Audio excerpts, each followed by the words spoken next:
Pentakosta ketiga. 1. Pentakosta ketiga adalah pencurahan Roh Kudus yang dahsyat di zaman now, melebihi yang terjadi di Azusa Street.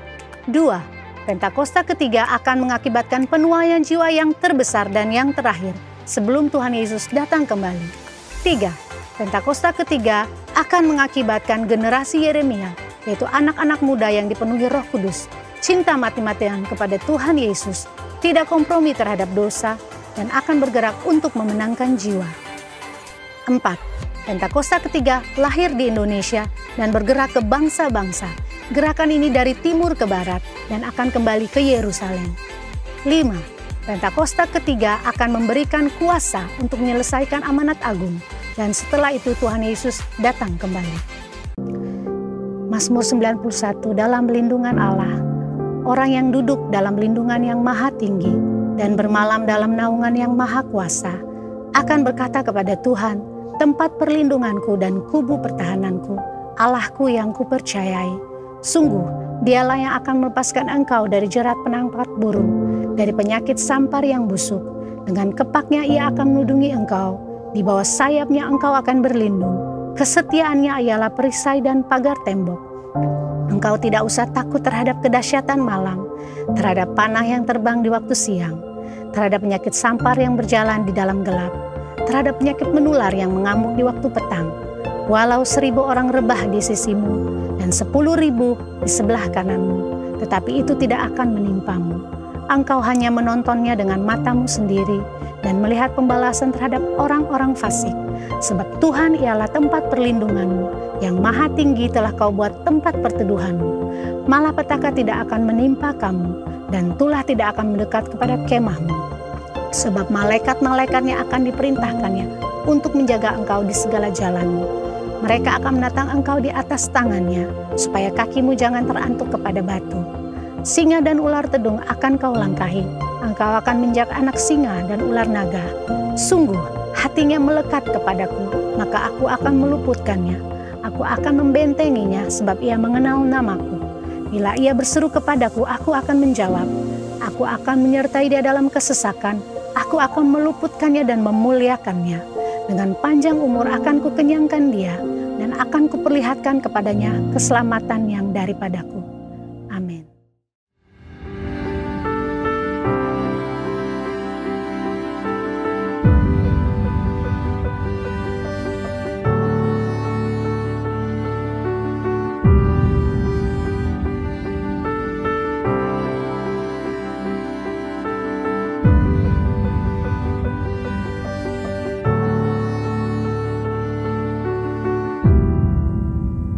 Shalom jemaat-jemaat yang kasih Tuhan, selamat hari Minggu. Selamat bergabung dalam ibadah online GB House of Praise dan GB Widuri. Hari ini, firman Tuhan akan dibawakan oleh Pastor Suhana Setiawan. Mari kita siapkan hati kita untuk mengikuti ibadah online pada hari ini. Selamat hari Minggu, Tuhan memberkati.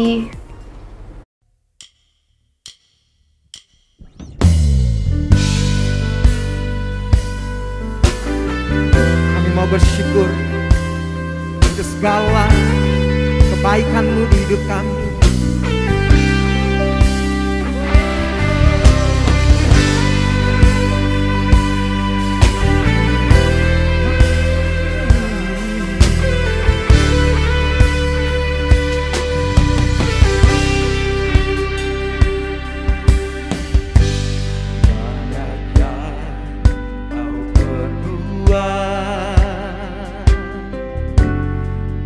Dalam hidup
sama-sama kata.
Satu hal yang kami tahu, yang kami yakini sampai hari ini, bahwa penyertaan Tuhan nyata dan ajaib, sempurna bagi hidup setiap kami. Kami perlu anugerah-Mu, kami perlu penyertaan-Mu di hidup kami. Mari yang percaya boleh sama-sama katakan, Sakada lembah gelap, Sakada lembah gelap, yang tak ku lewati tanpa hadirat-Mu.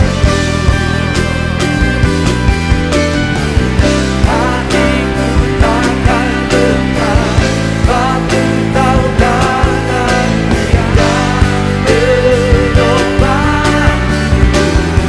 Sakada lembah, Sakada lembah gelap, yang tak ku lewati tanpa hatiku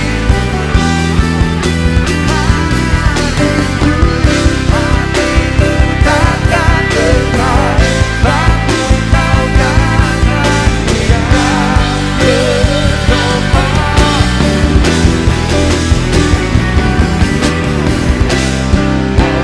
Kaulah Yesus, Kaulah Tuhan, hanya Ku percaya.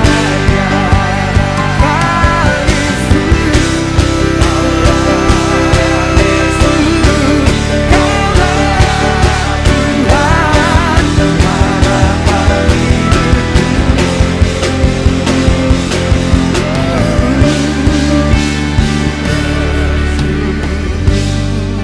Bapa,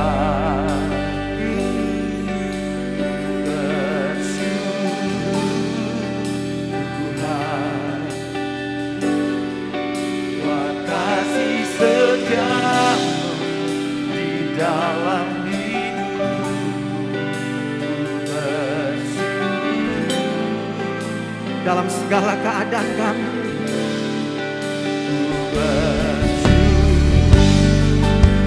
Oh Bapa, bersyukur Tuhan,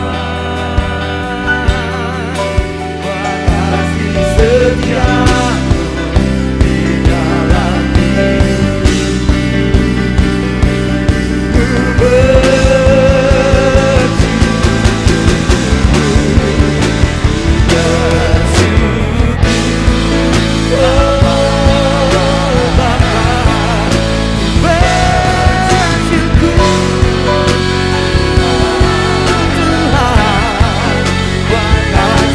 setiamu di dalam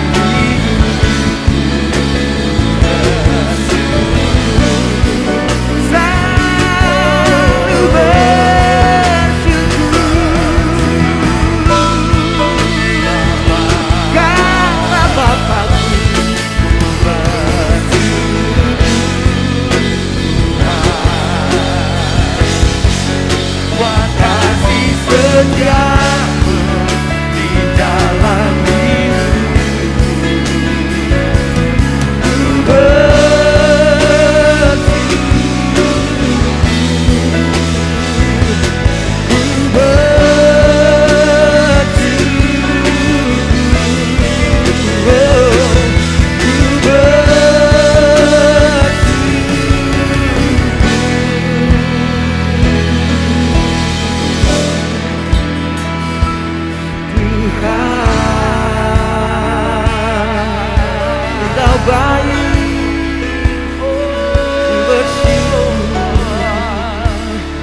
teramat baik, ku bersyukur Kau sangat baik. Terima kasih, terima kasih. Haleluya, kami datang bawa korban syukur, kami datang bawa korban pujian. Oh, mau menyenangkan-Mu, mau menyenangkan hati-Mu selalu. Jangan aku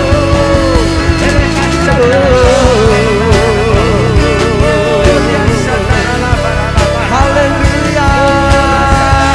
Sebab dengan apakah kami dapat membalas segala kebaikan-Mu, selain kami bawa hidup kami yang telah melihat, yang telah mengecap betapa baiknya Engkau, betapa sungguh baik Engkau.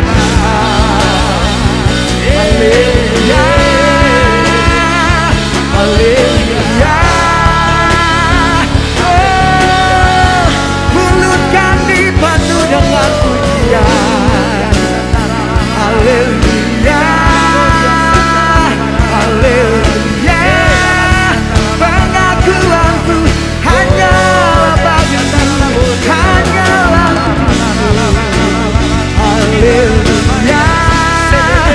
Takkan pernah habis-habisnya, takkan pernah berkesudahan. Rahmat-Mu bagi kami, oh Tuhan, kami bersyukur, kami bersyukur.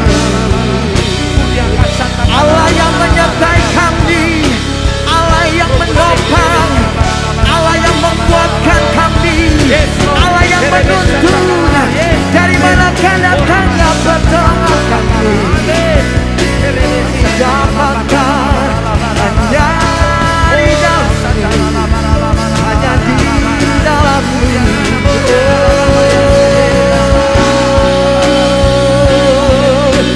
Sebab firman Allah berkata, mengucap syukur dalam segala perkara.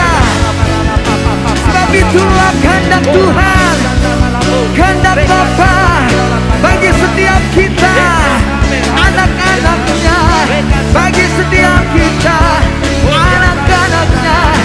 Korasandara batakara bosonyande, tidak sandara batakara bonyase. Oh, ya batakara basandara bonyande, korasandara masiriandara.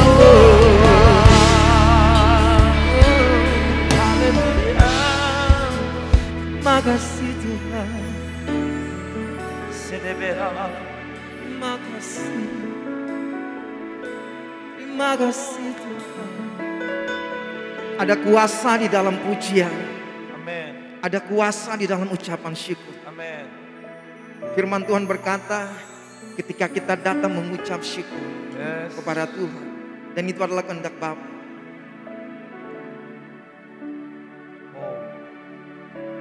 Dan bagian kita adalah percaya bahwa kita akan melihat, kita akan menerima, kita akan mengalami semua janji Bapa buat hidup kita. Tahun-tahun hidupmu yang kau sedang hadapi,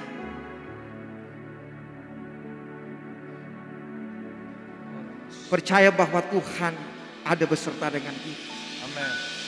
Firman-Nya berkata, sekalipun aku berjalan dalam lembah kekelaman, namun aku tidak takut bahaya.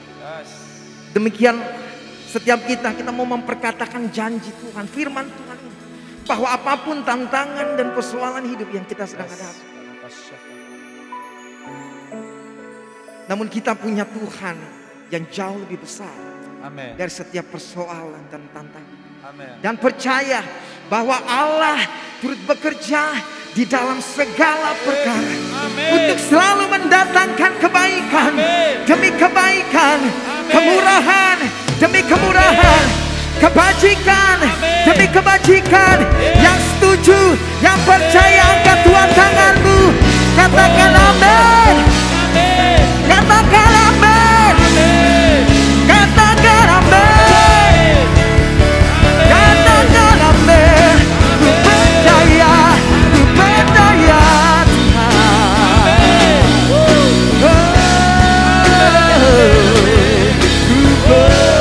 percaya, ku percaya.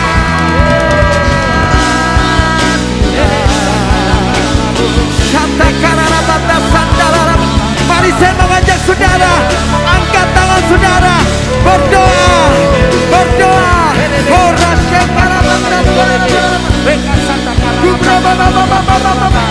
Saat kami berdoa, saat kami bersyukur, saat kami memuji-Mu, sesuatu yang dahsyat terjadi.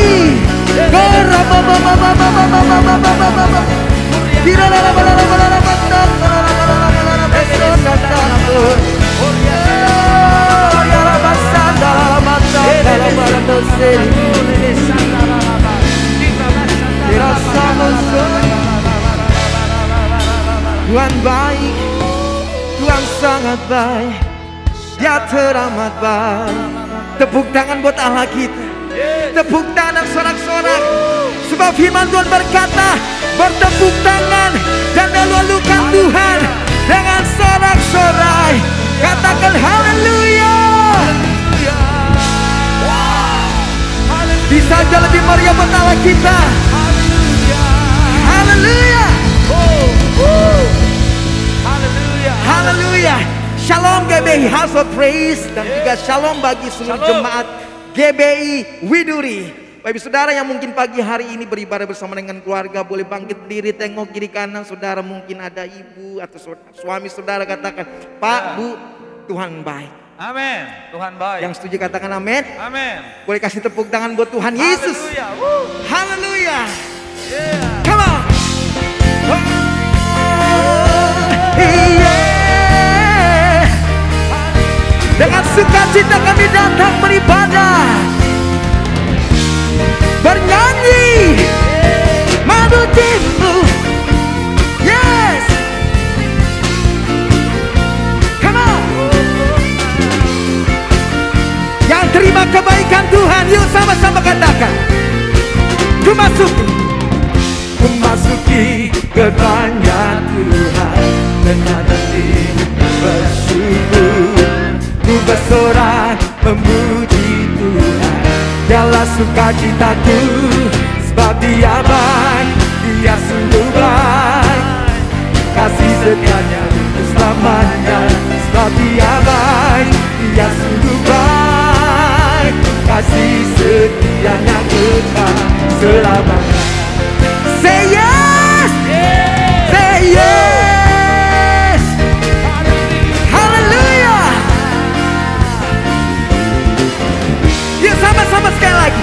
Ku nyanyikan pujian, ku nyanyikan pujian bagi Dia dengan hati bersyukur,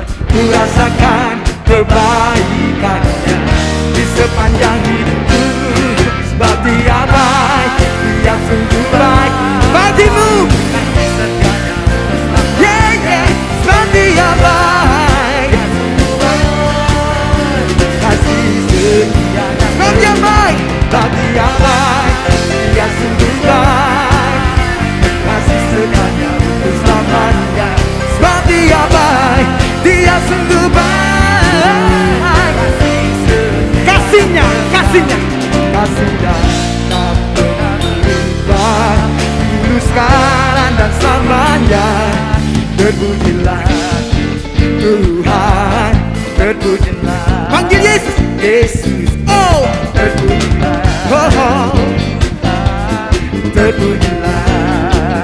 Yesus, sekali lagi, terpujilah. Oh, Tuhan, terpujilah.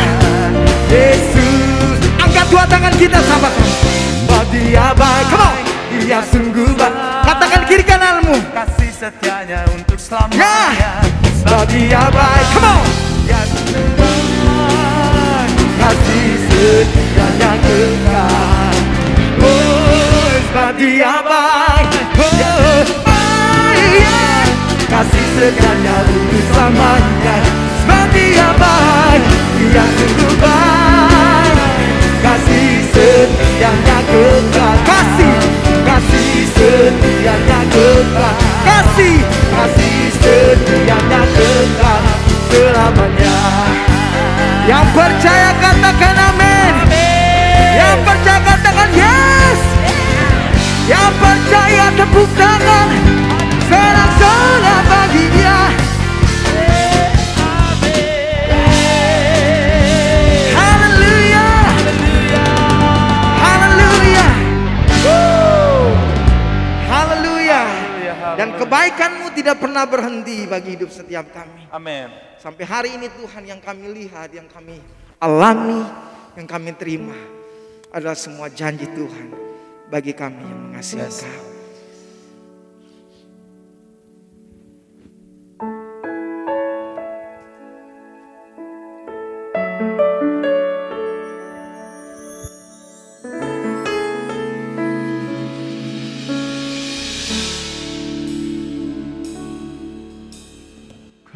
Kemanakah aku dapat pergi menjauhi Roh-Mu Tuhan? Ku berlari mendaki ke langit, namun Engkau ada di sana. Aku terbang dengan sayap fajar, diam di ujung bumi. Namun tangan-Mu menuntunku selalu, bawaku mendekat padamu. Engkau Tuhan Allah Maha Tahu, betapa dahsyatnya kuasa-Mu. Hadirat-Mu ini penuhiku, bawaku mendekat padamu.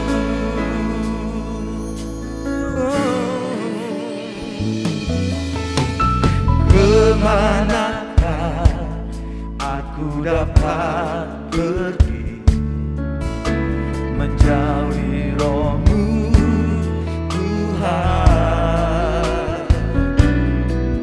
Ku berlari mendaki ke langit, namun Engkau ada di sana.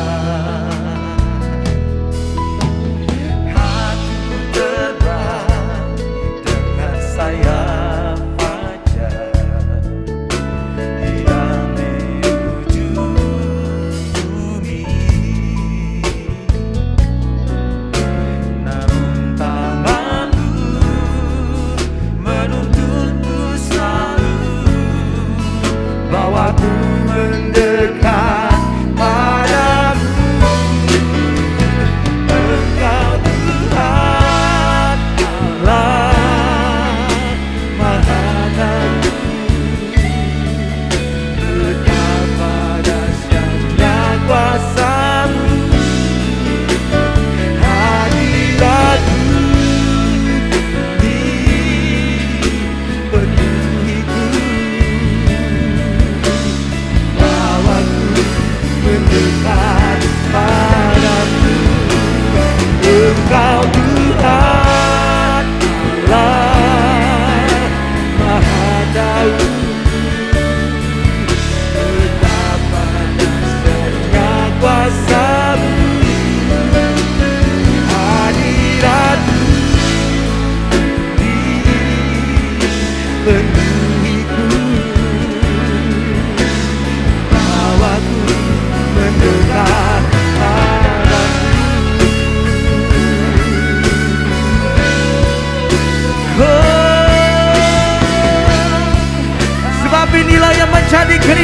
kami tinggal di hadirat-Mu, tinggal lekat di dalam-Mu. Mari sama-sama katakan, Engkau Tuhan Allah Maha Tahu, betapa dahsyatnya kuasa-Mu, hadirat-Mu penuh bawaku mendekat padamu. Engkau Tuhan Allah Maha Tahu, betapa dahsyatnya kuasa-Mu, hadirat-Mu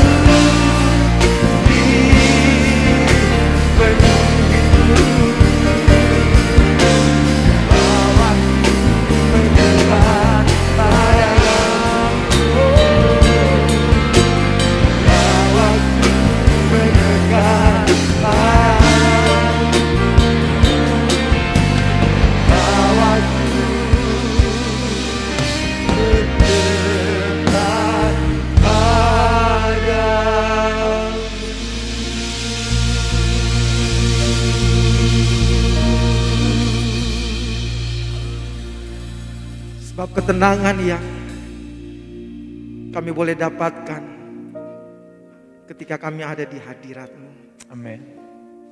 Kekuatan, sukacita Tuhan. Dikala dunia tidak bisa memberi, namun kami punya Tuhan yang hidup. Kami berdoa bahwa kami gereja Tuhan, bahwa kami setiap pribadi lepas pribadi, kami terus berjalan di dalam Engkau. Engkau di dalam kami. Hadirat-Mu terus melingkupi kami. Kami perlu Engkau terus menuntun kami. Itu sebabnya Tuhan, kesempatan ini juga kami mau belajar untuk mendengarkan pesan Tuhan. Dan pengurapan-Mu mengalir atas kami, menerjemahkan dengan bahasa yang sederhana yang dapat dimengerti dan diterima. Dan kami mau melakukan. Dan diberkatilah, berbahagialah orang-orang yang tidak hanya mendengar, tapi melakukan firman Tuhan. Di dalam nama Yesus kami bersyukur. Katakan Amin.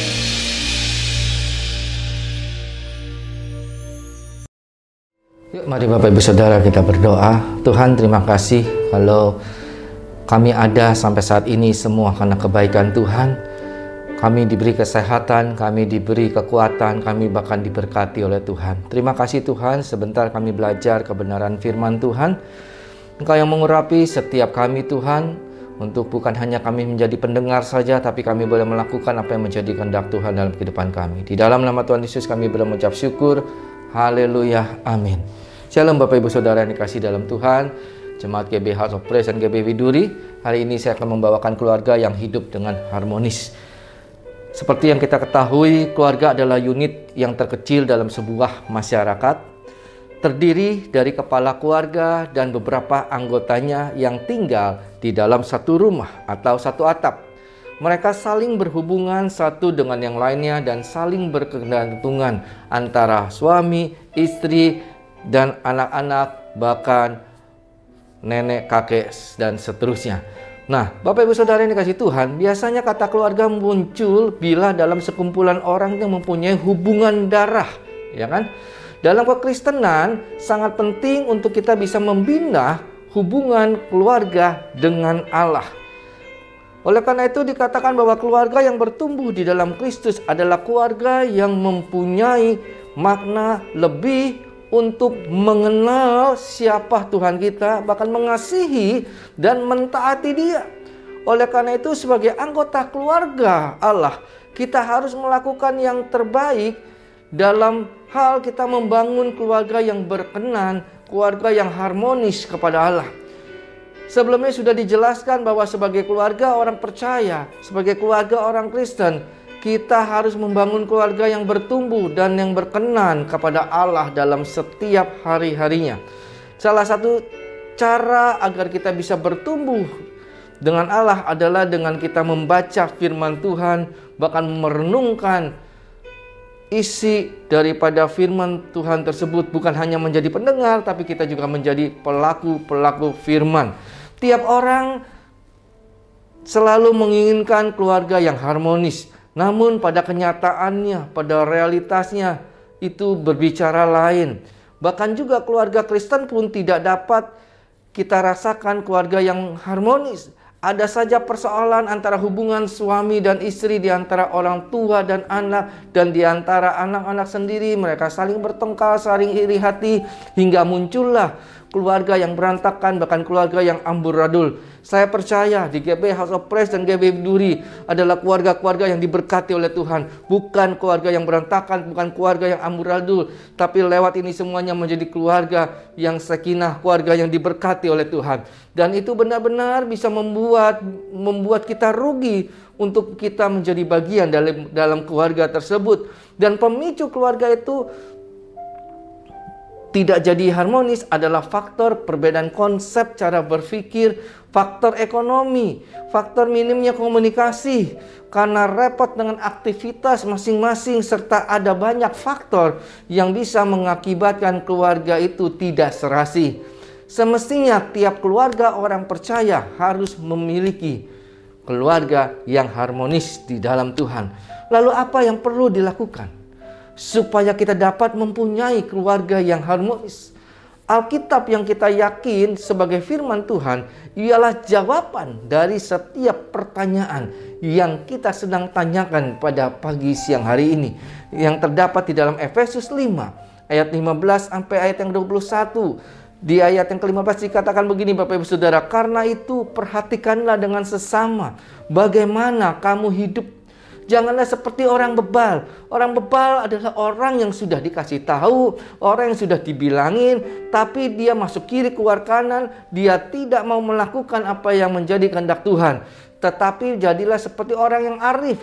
Pada saat dia ditegur, pada saat dia dibilangin, dia merubah sikap hatinya.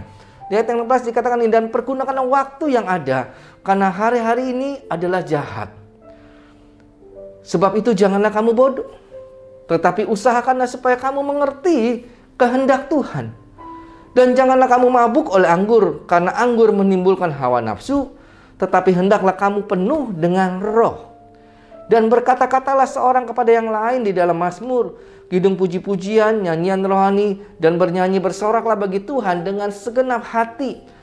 Ucaplah syukur senantiasa atas segala sesuatu di dalam nama Tuhan kita Yesus Kristus kepada Allah dan Bapa kita.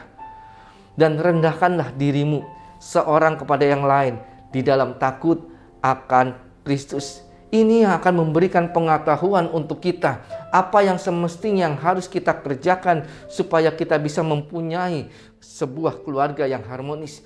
Yang perlu keluarga orang percaya kerjakan yaitu yang pertama, Bapak Ibu Saudara, yaitu dikatakan bahwa keluarga yang mempergunakan waktu secara baik, yang mempergunakan waktu dengan sebaik-baiknya lewat pandemi COVID-19 ini tuh. Ini Bapak Ibu Saudara, membuat kita lebih banyak berada bersama dengan keluarga kita. Disitulah kesempatan kita untuk saling berbagi. Disitulah kesempatan kita untuk saling memperhatikan. Disitulah kesempatan kita untuk saling bertukar pikiran. Disitulah kesempatan kita untuk saling mendoakan, saling mendukung antara suami dan istri, antara suami dan anak, antara suami istri dan anak-anak, antara suami istri dan mertua. Di mana dikatakan pergunakan waktu yang ada, karena hari-hari ini jahat. Kalau kita melihat perang Rusia dan Ukraina, Bapak Ibu Saudara,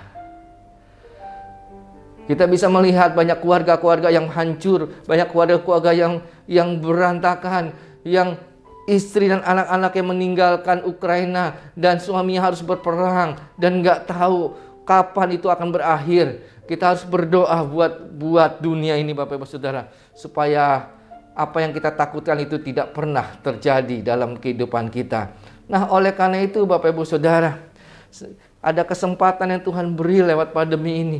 Pergunakanlah dengan sebaik-baiknya. Apalagi sebagai keluarga orang percaya, kita harus sempatkan diri untuk dapat bergabung bersama keluarga Sama-sama kita bisa sharing satu dengan yang lainnya. Sama-sama kita bisa saling mendoakan. Situasi seperti beginilah yang perlu dipunyai oleh keluarga orang-orang percaya. Bila komunikasi di antara tiap bagian keluarga baik, karena itu jalinan di antara sama-sama anggota keluarga pun pasti akan baik. Poin yang kedua, Bapak Ibu Saudara. Di ayat yang ke-17 dikatakan keluarga yang memahami kehendak Tuhan. Sebab itu janganlah kamu bodoh, tetapi usahakanlah supaya kamu bisa mengerti kehendak Tuhan. Apa yang menjadi kehendak Tuhan di tahun 2022 ini?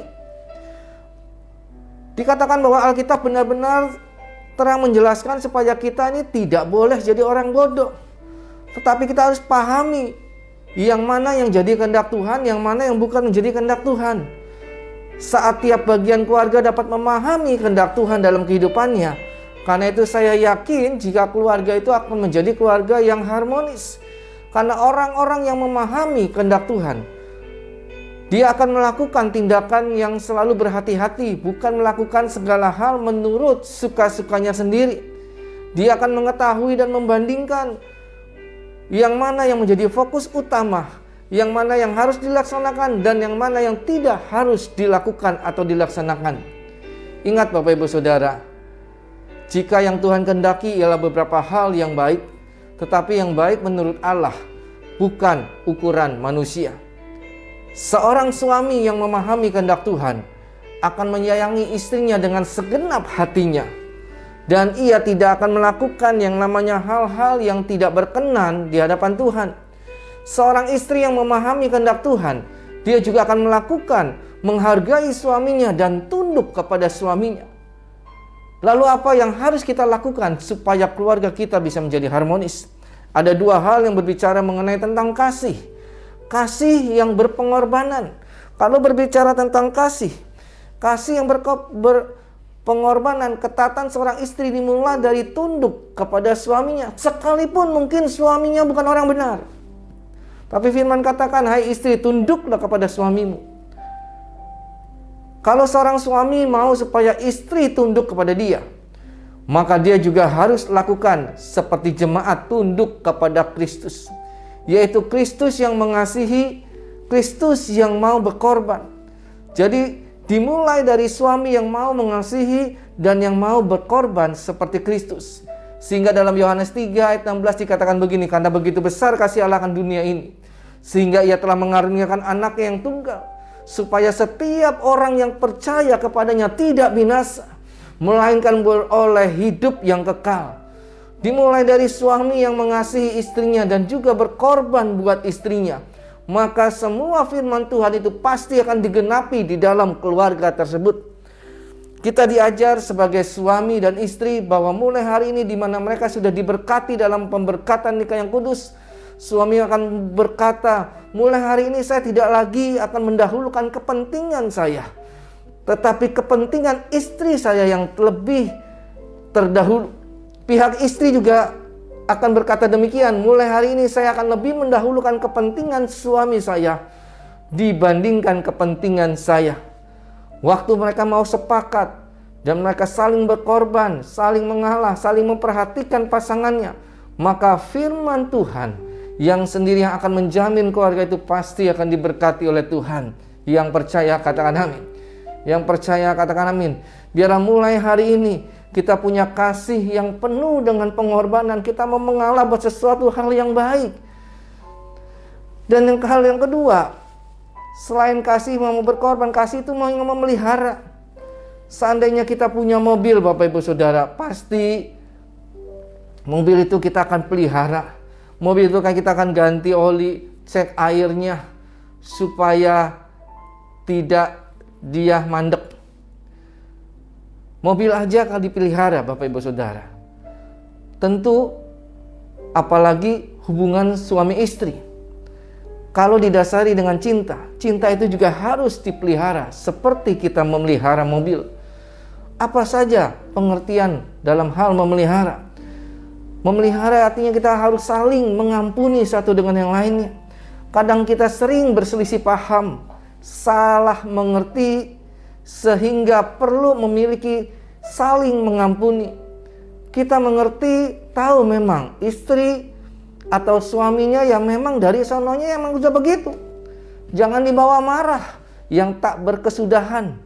Waktu saudara tidak mau saling mengampuni, maka keluarga saudara tidak akan diberkati Tuhan. Tapi sebaliknya, waktu saudara saling mengampuni, saya percaya keluargamu pasti akan diberkati oleh Tuhan.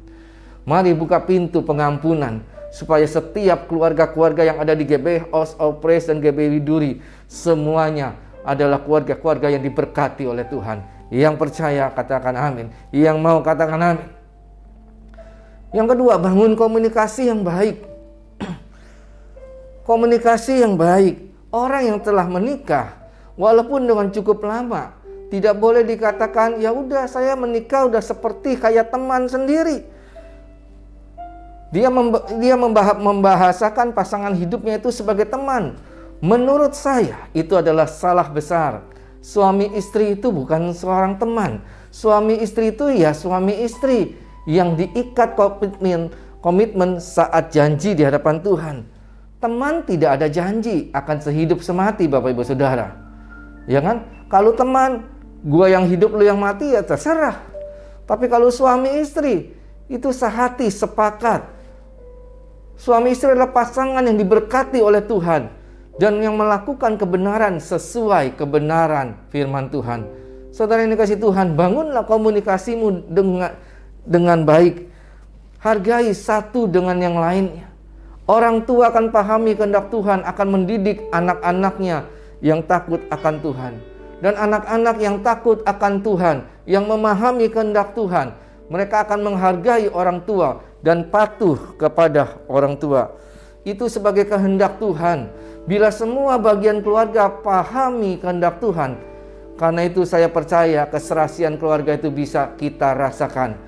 Dan untuk kita pahami kehendak Tuhan dengan selalu membaca, merenungkan firman Tuhan itu siang dan malam.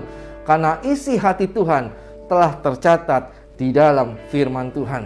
Jadi sebagai keluarga orang percaya, sebagai keluarga orang Kristen, semestinya kita paham apa yang menjadi kehendak Tuhan dalam kehidupan kita. Poin yang terakhir, poin yang ketiga, Bapak Ibu Saudara. Di ayat yang ke-18 dan ayat yang ke-19 dikatakan gini, keluarga yang dipenuhi oleh Roh Kudus. Pada ayat ini sangat terang menjelaskan jika kita ini harus dipenuhi oleh Roh Kudus.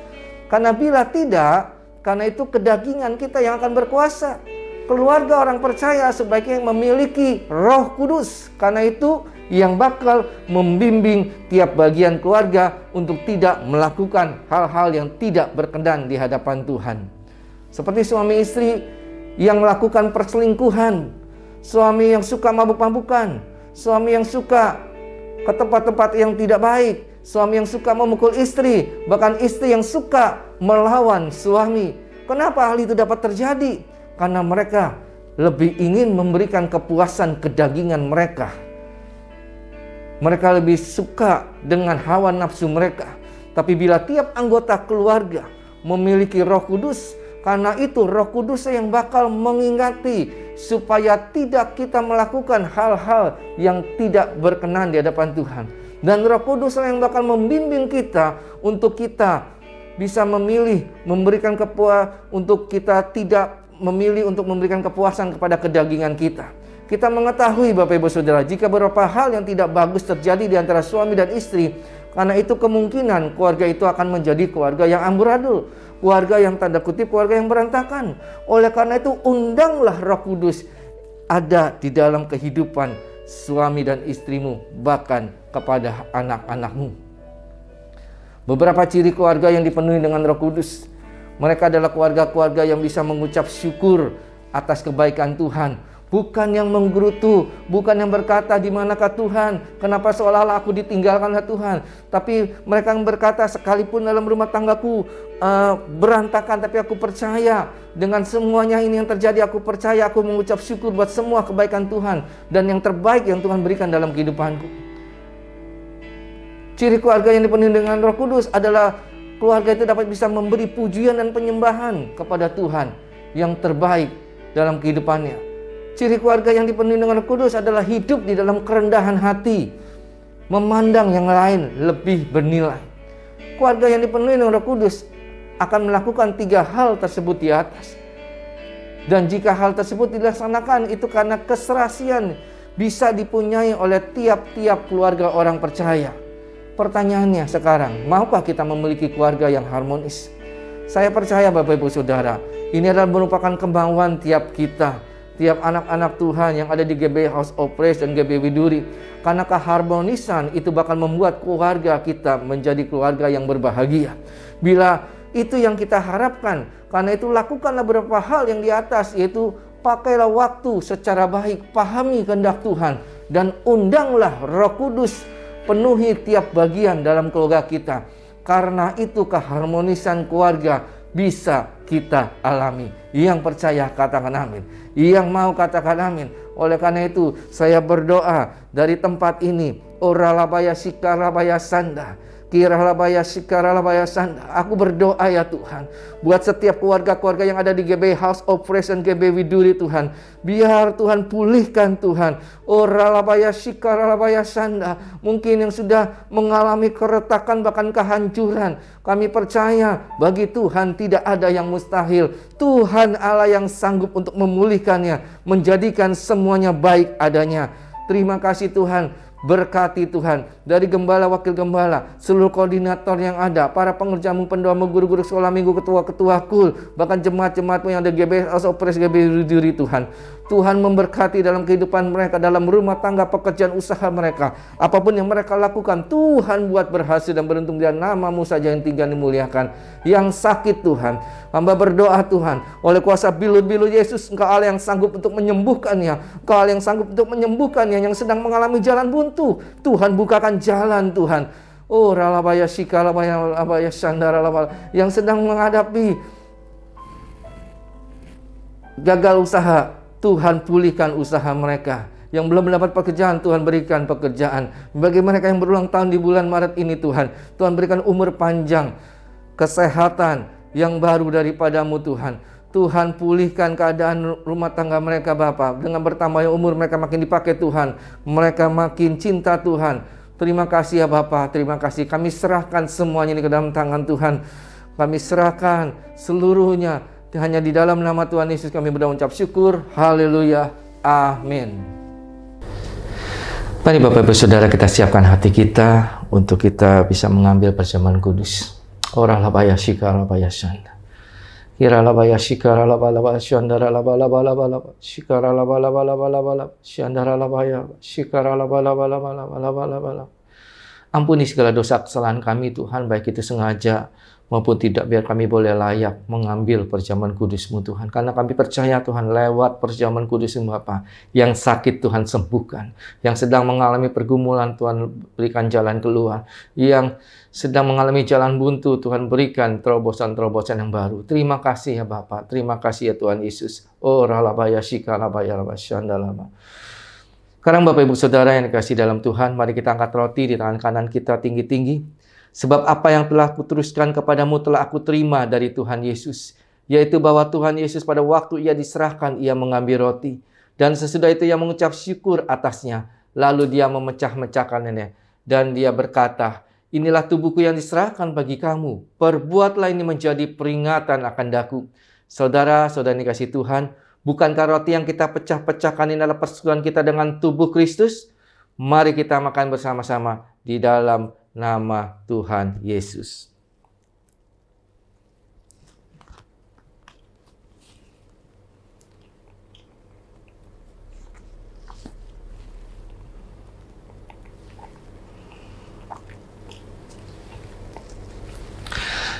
Sekarang kita angkat cawan di tangan kanan kita tinggi-tinggi. Demikian juga yang mengambil cawan sesudah makan lalu berkata, cawan ini adalah perjanjian baru yang dimeteraikan oleh darahku. Perbuatlah ini setiap kali kamu meminumnya menjadi peringatan akan daku. Saudara-saudara yang dikasihi Tuhan, bukankah cawan pengucapan syukur yang atasnya kita ucapkan syukur adalah persekutuan kita dengan darah Yesus?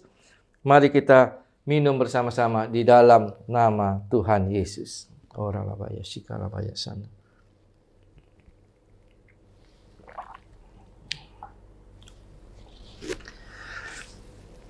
Mari angkat tangan Bapak Ibu Saudara, ucapkan syukur dengan suara, jangan ada yang berdiam. Terima kasih Tuhan, terima kasih ya Bapak. Terima kasih ya Tuhan Yesus, terima kasih. Engkau baik Tuhan, Engkau baik. Engkau baik sebab Engkau baik Bapak, untuk selama-lamanya. Kasih setiamu ya Tuhan.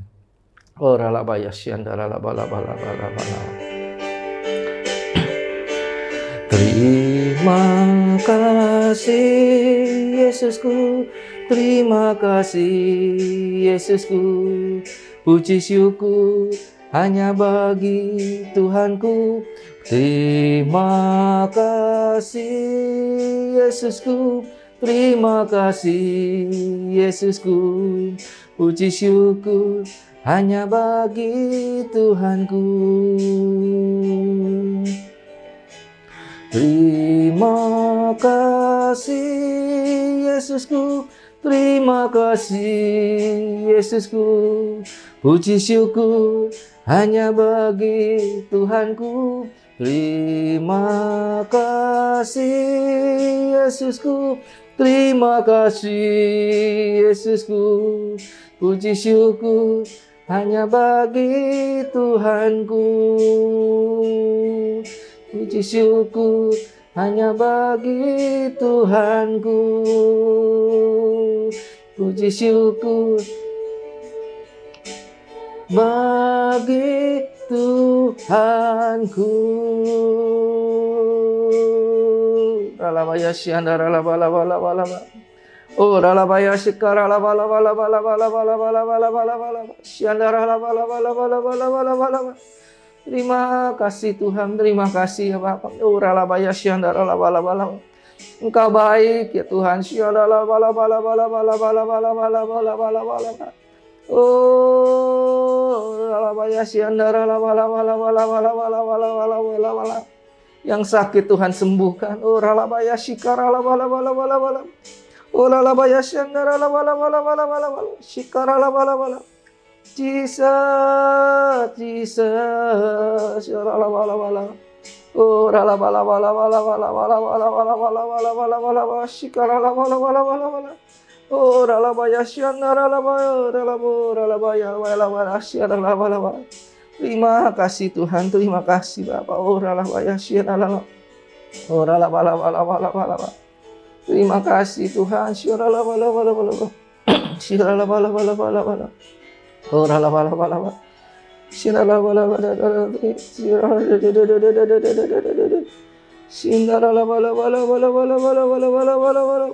Oh, Jesus, Jesus. Oh,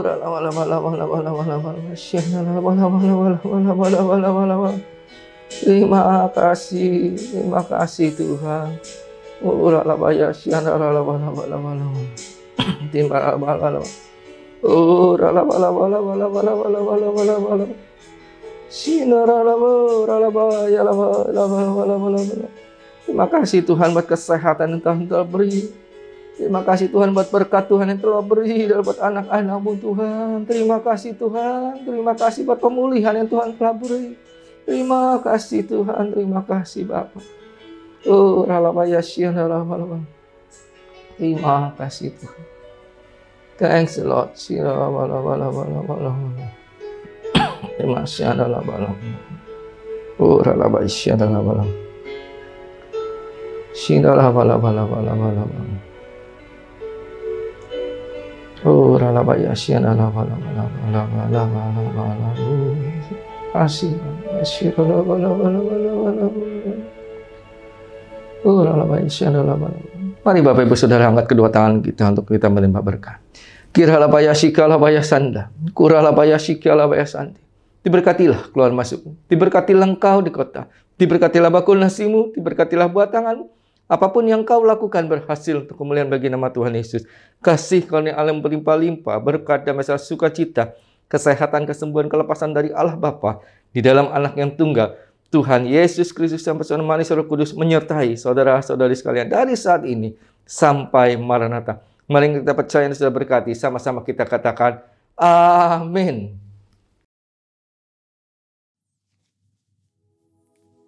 Shalom semuanya. tahun 2022 adalah tahun paradigma yang baru. Secara umum, arti dari paradigma adalah sebuah cara orang memandang sesuatu.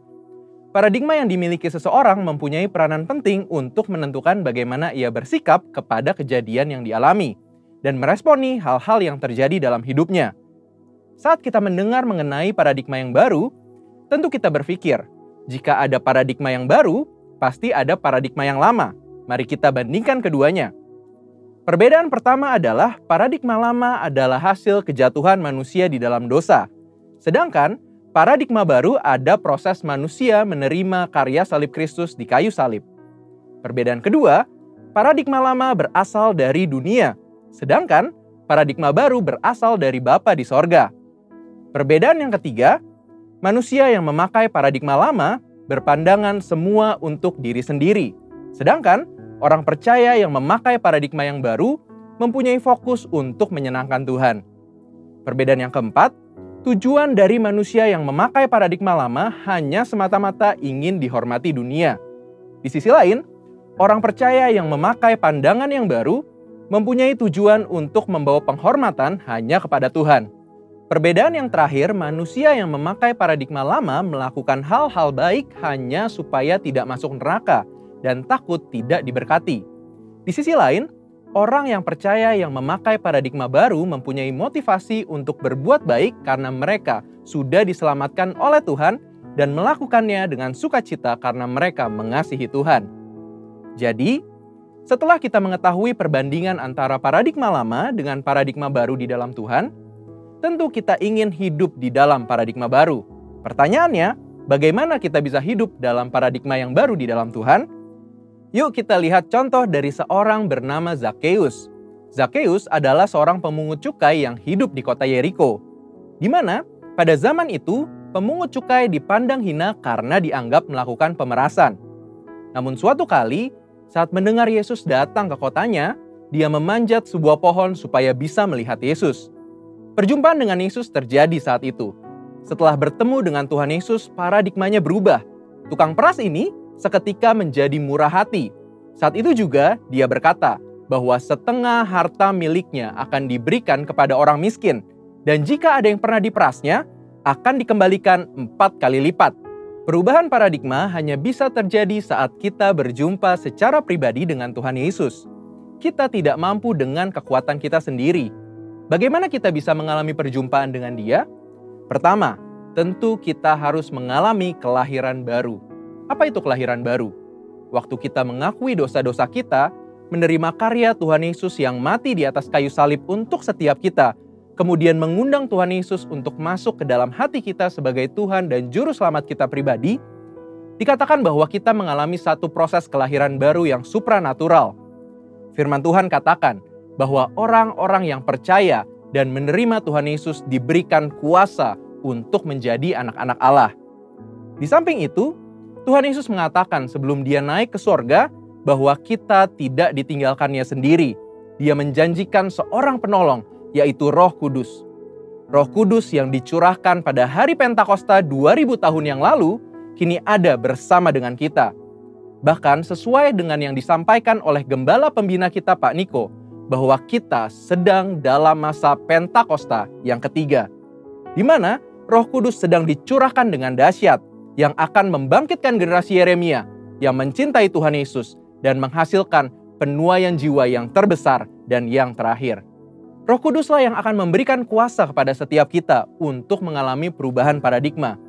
Seperti yang dikatakan oleh Rasul Paulus, supaya kita tidak menjadi serupa dengan dunia ini, tetapi berubah dalam pembaharuan budi sehingga kita dapat mengetahui kehendak Allah, apa yang baik, yang berkenan kepada Allah, dan yang sempurna. Inilah paradigma yang baru itu. Namun, selain kita mengalami perubahan paradigma karena menerima anugerah keselamatan di dalam Tuhan Yesus dan pertolongan Roh Kudus, kita juga perlu berusaha untuk tidak menjadi serupa dengan dunia ini. Hal penting yang harus kita ingat adalah kita hidup di dunia ini hanya sementara. Firman Tuhan katakan, dunia ini sedang lenyap dengan segala keinginannya, tetapi orang yang melakukan kehendak Allah tetap ada untuk selama-lamanya. Biarlah kita fokus kepada kekekalan dan hidup selalu untuk melakukan kehendak Allah. Satu lagi, kita mengalami perubahan paradigma saat kita membaca firman Tuhan atau Alkitab. Membaca Alkitab dengan tekun akan merubah cara pandang kita menjadi sesuai dengan kehendak Allah. Karena di dalam Alkitablah dituliskan semua kehendak Allah bagi setiap kita.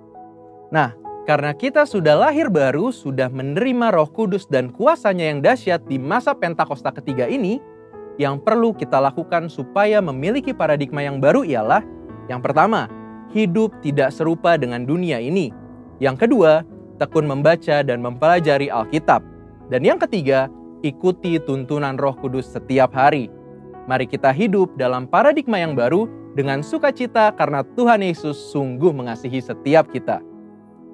Untuk artikel lengkapnya dari tim teologi kami, silahkan klik link yang ada di atas atau scan QR Code yang tersedia. Tuhan Yesus memberkati.